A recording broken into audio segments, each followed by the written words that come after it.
In today's video, we're gonna break down all the latest trends in the job market, what's hype, what's worth paying attention to, how is everything in the macroeconomic environment going to affect your ability to land and maintain work in 2025. Let's break it down. Before we do, my name is Delaney William. I'm the founder of Elevated Tech, the world's largest remote job placement company, specializing in helping you scale your remote income by automating your job search. If you care about growing your remote income and making sure you're thriving during the next decade of AI transformation, make sure to subscribe to our channel because that's what all our videos are about. Now let's jump in. Now, unless you live under a rock, I'm sure you've seen so many headlines on LinkedIn, on Reddit, on traditional news outlets saying that the job market is screwed, it's so bad, the sky is falling. We're gonna unpack if that's real or not. And my favorite way to do that is looking at the monthly report put out by the Bureau of Labor Statistics on the job market. It's not perfect, but it is a really great representation of what's actually happening in the job market. So in this video, we're gonna break down that data that was put out just a few weeks ago,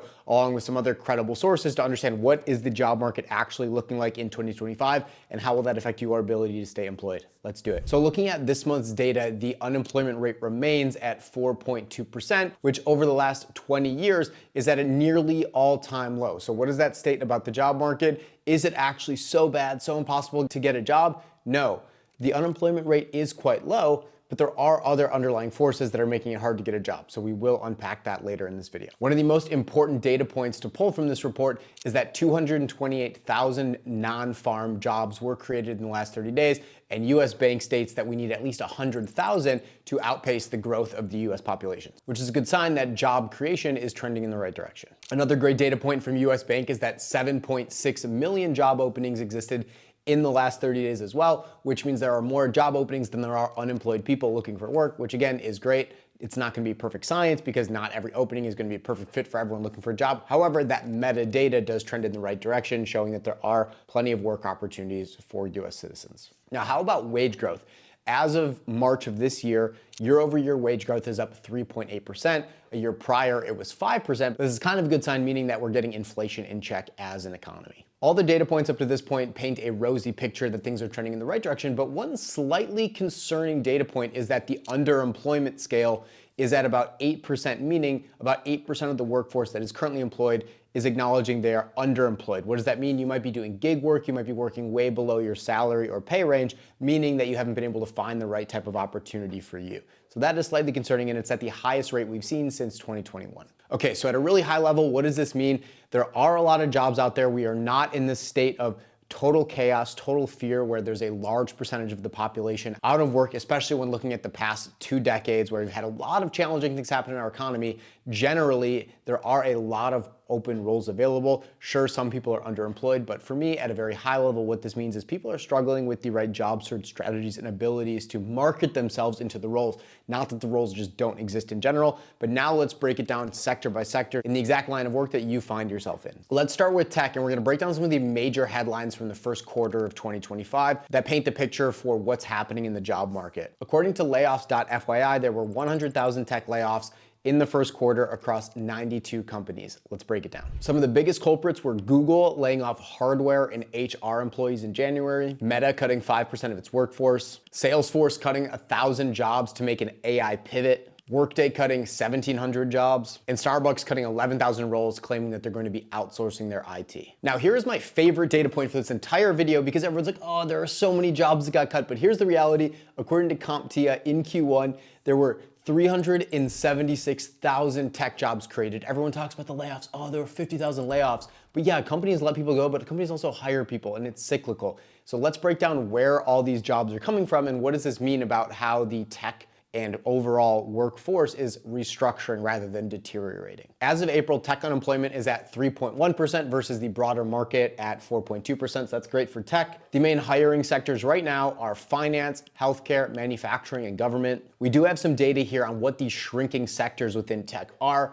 If you want to go view our sources in the description of this video, you absolutely can, but we're just going to cover it at a very high level here. Recruiting and HR roles are shrinking. QA, IT support, and data entry are going away. so are generalist programmers and legacy infrastructure roles. What does this mean? A lot of these roles can be automated or outsourced. They're not necessarily skilled roles. AI is starting to be able to do these type of roles and tasks more effectively, and or you can outsource it to a different country and not necessarily need someone US based who has a high salary, which costs the company a lot of money. So companies want to be as efficient as possible in their hiring and their teams, so they're looking for lower cost, more efficient alternatives to cover those sectors. Now, what fields of work are expanding and driving more hiring demand?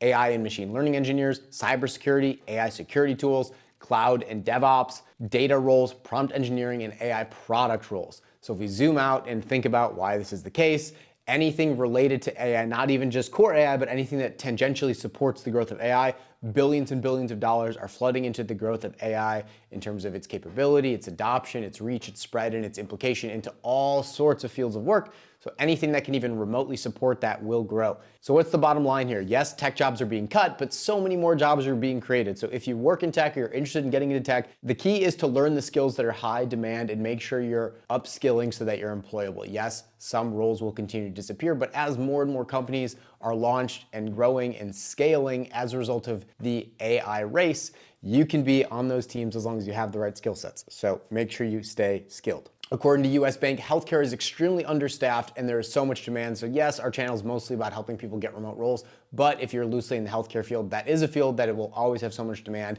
AI won't necessarily take your jobs because we need so many people supporting the healthcare system. That is a field of work that will have work for quite a long time. How about retail and e-commerce? There were 24,000 jobs created in the last month for retail and 16,000 jobs in courier services. So that supports Amazon and delivery for online e-commerce, obviously. So those fields are alive and well, plenty of opportunities there. And again, if we're thinking about tech and remote work, well, these retail companies and e-commerce stores have a lot of back-end support. So the teams, the marketing, the customer success, the tech teams that support them, alive and well and healthy, and will continue to be so. As for the government sector, 15,000 jobs were cut in the last 30 days.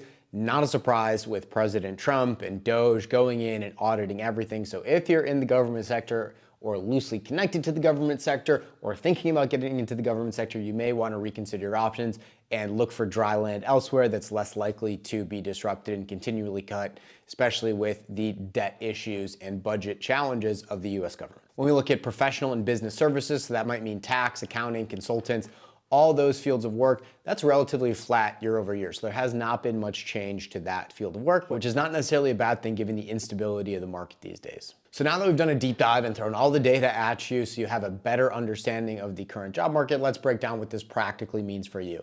This data may change a little bit, it may not, but regardless, no matter how bad the external job market is, you need income at the end of the day. So it's such a bad use of mental energy to be stuck in fear or be worried about the job market, because no matter what, you have to get out there and become the most competitive person. No matter how bad or how good the job market is, you have to stand out if you want to earn income. So what should you do? You should spend all your time being the best possible candidate for your field of work. You should be dialing your resume, you should be dialing your LinkedIn, and you should really understand, what does a recruiter want to see for me to be hired in the modern job market? You're going against 300 to 500 people for every job posting, so it's super cutthroat. You need to be not just a viable candidate, but the perfect candidate. So make sure you're optimizing your resume, your LinkedIn, you have all the right keywords, you have really good quantification, you really understand what is a perfect resume, and you're figuring out how to put that forth. And I would highly encourage that you're really figuring out how to create a system that's creating opportunities on autopilot. Yes, you have to do your job, you have to focus on your day-to-day, but having new opportunities coming in for you on autopilot is what is really key, valuable, and essential in 2025 with this unstable job market. How can you do that? You can automate some networking on LinkedIn. There's some great tutorials online how to do that. LinkedIn is getting a little more protective about using different automation tools on their platform. So just want to acknowledge the potential risk there, but it can be really beneficial to have at least 30 new connection requests going out every day, starting dialogue with leaders at companies you might be interested in, setting up coffee chats and doing that on autopilot. Have just a few of those conversations a week can be really beneficial. Additionally, you can automate your job application process. Personally, what I had done to grow my salary from 80K to 390K per year was hiring someone in the Philippines to run my job search for me. Now, if that sounds like a lot of work, that sounds like too much effort, you can head over to elevatedtech.us, book a call with our team. We can show you how to do it. We can set it up for you for a fee. Otherwise, figuring out how to get at least 100, if not 200, if not 500 job applications out per week with as little manual effort as possible is the goal. For us, we do 500 a week, but if you can even get out 100 applications per week, that should turn into at least a few interviews, and it should give you opportunities for you to make sure you have at least one income source, if not 2 or 3 income sources, so you're protected when companies start doing layoff cuts. That's my recommendation for you guys, because no matter what happens over the next decade, it's going to continue to be volatile, and you need to have a competitive edge. So figure out how to build a system that works on your behalf so you're protected, so you're employed, because there will always be work opportunities if you have an optimistic mindset and you keep taking steps forward. Have a great day.